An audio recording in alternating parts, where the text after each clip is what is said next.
1960 سے 70 کی دہائی پاکستان کے اندر تکنیکی ترقی کی ایک لہر سے فصلوں کی پیداوار میں اضافہ ہوا، جس کے ذریعے پاکستان نے بہت سے ترقی پذیر ممالک میں غذائی قلت کو دور کرنے کا بیڑا اٹھایا ہوا تھا۔ یہ 10 سال جس میں پاکستان کے قریباً ہر سیکٹر نے ترقی کی تھی، اس دہائی کو گرین ریولوشن پاکستان کہا جاتا ہے۔ اس ایگریکلچر ریولوشن میں اہم کردار پاکستان کے وسیع آبپاشی کے نظام اور قابل کاشت زمین کا بھی تھا، جو بنیادی طور پر دریائے سندھ اور چناب کے طاس میں واقع ہے۔ گرین ریولوشن کے دوران پاکستان میں ہائی ییلڈ ویرائٹی بیجوں کی کاشت کو پانی کی مستقل فراہمی یقینی بنانے کے لیے موجودہ نہروں کو پھیلایا گیا اور نئی نہریں بھی بنائی گئی تھیں۔ 1967 میں مکمل ہونے والے منگلا ڈیم جیسے بڑے منصوبوں نے آبپاشی کی صلاحیت میں مزید اضافہ کیا، اور اس ڈیم کے بننے سے پاکستان میں سستی اور وافر بجلی کی پیداوار شروع ہو گئی، جس سے ملک کے اندر ایک بڑی تعداد میں گورنمنٹ کی طرف سے ٹیوب ویل بھی لگائے گئے، جس سے بنجر زمینیں قابل کاشت ہو گئیں۔ سبز انقلاب کا مرکز گندم اور چاول کی زیادہ پیداوار دینے والی اقسام ہائی ییلڈ ورائٹیز کا تعارف تھا۔ بین الاقوامی تحقیقی کوششوں کے ذریعے تیار کیے گئے ان بیجوں کو خاص طور پر روایتی اقسام کے مقابلے میں نمایاں طور پر زیادہ پیداوار دینے کے لیے تیار کیا گیا تھا۔ پاکستان میں میکسیپیک گندم سیڈ کا تعارف ایک اہم موڑ تھا۔ میکسیپیک، جسے سبز انقلاب کا باپ بھی کہا جاتا ہے، اس بیج کو میکسیکو میں تیار کیا گیا تھا، جو پاکستان کی آب و ہوا اور آبپاشی کے نظام کے لیے قابل ذکر حد تک موافقت پذیر ثابت ہوا۔ یہ بونی قسم نہ صرف فی پودا زیادہ اناج پیدا کرتی ہے بلکہ تیزی سے پختہ بھی ہو جاتی ہے۔ پاکستان میں گندم کی پیداوار 1960 میں 3.7 ملین ٹن سے تقریباً 2 گنی ہو کر 1970 تک 7.2 ملین ٹن ہو گئی، جو کہ گرین ریولوشن کی ٹیکنالوجیز کے ذریعے فراہم کی گئی تیز رفتار ترقی کو ظاہر کرتی ہے۔ 1970 کی دہائی شروع ہوتے ہی پاکستان کے زوال کے دن بھی شروع ہو گئے۔ دسمبر 1970 میں پاکستان کے اندر پہلی بار آزادانہ الیکشن ہوئے، جس میں 300 سیٹوں میں سے 162 سیٹیں شیخ مجیب الرحمان نے جیت لیں۔ اس وقت رائٹ تو مرکز میں حکومت بنانے کا شیخ مجیب الرحمان کا ہی تھا، لیکن بھٹو نے اعلیٰ اہلکاروں کے ساتھ مل کر مرکز میں حکومت بنا لی، جس سے بھٹو نے بنگالیوں کے دل میں بغاوت کی بنیاد بھی ڈال دی تھی۔ 1971 میں بنگلہ دیش پاکستان سے آزاد ہو گیا اور پاکستان کو ایک بہت بڑی جنگی ہار کا سامنا کرنا پڑا، جبکہ پاکستان کے لیے صرف بھٹو صاحب ہی بچ گئے۔ معزز ناظرین، ذوالفقار علی بھٹو نے الیکشن کیمپین کے دوران ہی ملک میں نیشنلزم کا چورن بیچنا شروع کر دیا تھا، جس سے ملک میں کاروبار ایک گالی بن چکا تھا۔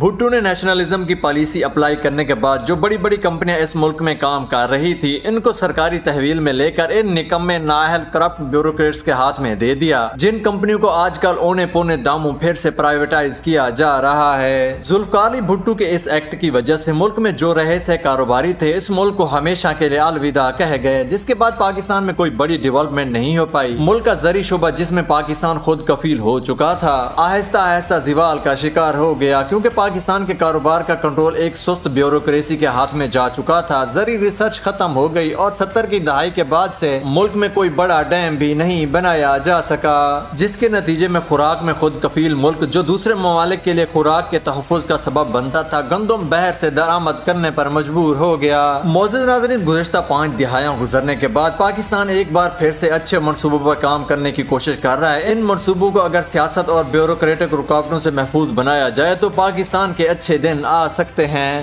پہلے نمبر پر پیپلز پارٹی کی صوبائی حکومت کافی عرصے سے سندھ کے ساحلی علاقوں میں پام آئل کی کاشت کی کوشش کر رہی تھی۔ اس میں کامیابی اس وقت ملی جب 50 ایکڑ پر پام آئل کے درخت تیار ہو کر پھل دینا شروع کر چکے ہیں، جس کے لیے ملائیشیا اور انڈونیشیا کے ماہرین کو پام آئل کے درختوں کا وزٹ کروایا گیا۔ ان ماہرین نے پام آئل کے پھل کو حوصلہ افزا قرار دیا ہے۔ جب لیبارٹری سے اس آئل کا ٹیسٹ کروایا گیا تو تیل کی پرسنٹیج انڈونیشیا اور ملائیشیا کے پام آئل کے مقابلے میں بہتر تھی۔ حال ہی میں انڈونیشیا، ملائیشیا کے زرعی ماہرین، حکومتی ارکان، پاکستانی ماہرین اور حکومتی ارکان کے درمیان کراچی میں پام آئل کے موضوع پر ایک سیمینار ہوا، جس میں پاکستان کے ساحلی علاقوں میں پام آئل کی کاشت پر غور کیا گیا۔ اگر پاکستان کے ساحلی علاقوں میں اس کی کاشت شروع ہو جاتی ہے تو پاکستان خوردنی تیل میں خود کفیل ہو سکتا ہے اور ملک میں روزگار کے مواقع بھی پیدا ہوں گے۔ اس سے اربوں ڈالر زر مبادلہ کی بچت ہوگی، کیونکہ خدا نے پاکستان کو 990 کلومیٹر ساحلی علاقہ دیا ہے جہاں پام آئل درخت اگائے جا سکتے ہیں۔ دوسرے نمبر پر پاکستان میں لائف سٹاک کی ترقی کے لیے انقلابی قدم اٹھایا گیا ہے، جس میں برازیل سے اعلیٰ نسل کی گائیں درآمد کی گئی، جو کہ امریکی نیشنل ایئر لائن کا طیارہ برازیل سے اعلیٰ نسل کی گایوں کی پہلی کھیپ لے کر علامہ اقبال انٹرنیشنل ایئرپورٹ سیالکوٹ پہنچا۔ ملک میں SIFC کے تحت قائم کیے گئے green Pakistan life stock initiative کو بہتر بنانے کے لیے مؤثر کردار ادا کرے گا۔ 22.5 گھنٹے پر محیط یہ پرواز برازیل کے شہر ساؤ پولو سے اڑان بھر کر انگولا اور عمان سے ہوتی ہوئی سیالکوٹ انٹرنیشنل ایئرپورٹ پر اتری۔ 9044 میل کا سفر طے کرنے والی یہ پرواز گایوں کی ترسیل کے لحاظ سے تاریخ کی لمبی ترین پرواز بن گئی۔ اس تاریخی برآمد کی سہولت کاری میں ماڑی پیٹرولیم کمپنی لمیٹڈ، فان گروپ پرائیویٹ لمیٹڈ، برازیلین سفیر اور برازیل میں تعینات پاکستانی سفیر نے کلیدی کردار ادا کیا۔ اعلیٰ جینیاتی خصوصیات کی حامل یہ گائیں مقامی کسانوں کو گوشت اور دودھ کی ضروریات کے تحت فراہم کی جائیں گی۔ 9 نسلوں پر مشتمل ان مویشیوں میں پاکستان کی مقامی اور برازیل کی اعلیٰ جینیاتی خصوصیات کی حامل ان گایوں کا پیداوار کے لحاظ سے دنیا میں کوئی ثانی نہیں ہے۔ دلچسپ بات یہ بھی ہے کہ اس میں کچھ ایسی نسلیں بھی شامل ہیں جو برازیل نے پاکستان سے 50 کی دہائی میں درآمد کی تھیں۔ ان درآمد شدہ گایوں کو سیالکوٹ سے اکاڑا پہنچا دیا گیا ہے، جہاں ان کو 2 ہفتے کے لیے کوارنٹائن رکھا جائے گا اور پھر آگے منتقل کی جائیں گی۔ تیسرے نمبر پر حکومت پنجاب نے 1 لاکھ ایکڑ رقبے پر سویابین کی کاشت کا اعلان کیا ہے۔ اس سلسلے میں زرعی ماہرین اور حکومتی ارکان کو اقدامات کرنے کی ہدایات جاری کر دی گئی ہیں۔ اگر پنجاب حکومت ملک میں سویابین کاشت کرنے میں کامیاب ہو جاتی ہے تو نہ صرف قیمتی زر مبادلہ کی بچت ہوگی بلکہ خوردنی ایل اور میل بھی حاصل ہوگا۔ معزز ناظرین، باقی سیڈز مثلاً کنولا، سن فلاور اور ریپ سیڈ میل کے مقابلے میں اس میں پروٹین بہت زیادہ ہے، جو ہماری پولٹری اور لائف سٹاک کے لیے بہت اہم ہے۔ اس میں پروٹین کی مقدار 45 سے 50% ہوتی ہے، جو پولٹری کی گروتھ کے لیے بہت اہم ہے، کیونکہ جس فیڈ کے اندر سویابین میل ڈالا جائے تو باقی فیڈز کے مقابلے میں برائلر 5 سے 7 دن پہلے تیار ہو جاتی ہے۔ اس سے وقت اور پیسے دونوں کی بچت ہوتی ہے۔ اس میں پروٹین کی مقدار زیادہ ہونے کی وجہ سے انسانوں کے لیے پروٹین کا سستا ذریعہ بھی ہے۔ چوتھے نمبر پر حکومت نے کسانوں کو شمسی ٹیوب ویل اور زرعی آلات سبسڈی پر دینے کا فیصلہ کیا ہے۔ یہ ان کا آسان اقدام ہے، مگر اس حقیقت کو بھی نہیں بھولنا چاہیے کہ پاکستان میں 80 سے 90% وہ کاشتکار ہیں جن کی اپنی زمین نہیں ہے۔ یہ کاشتکار ٹھیکہ پر رقبہ کاشت کرتے ہیں، جبکہ سبسڈی تو ان کو دی جاتی ہے جو زمین کا اصل مالک ہے، نہ کہ ٹھیکیدار کو۔ اس لیے حقدار کی بجائے سبسڈی ان کو ملتی ہے جس کا وہ اہل ہی نہیں ہے۔ اور زرعی قرضوں کا بھی یہی حال ہے، قرضہ ملتا تو ہے مگر وہ کاشتکار کی بجائے زمیندار کی جیب میں چلا جاتا ہے، جو سرے سے زمین کاشت ہی نہیں کرتے۔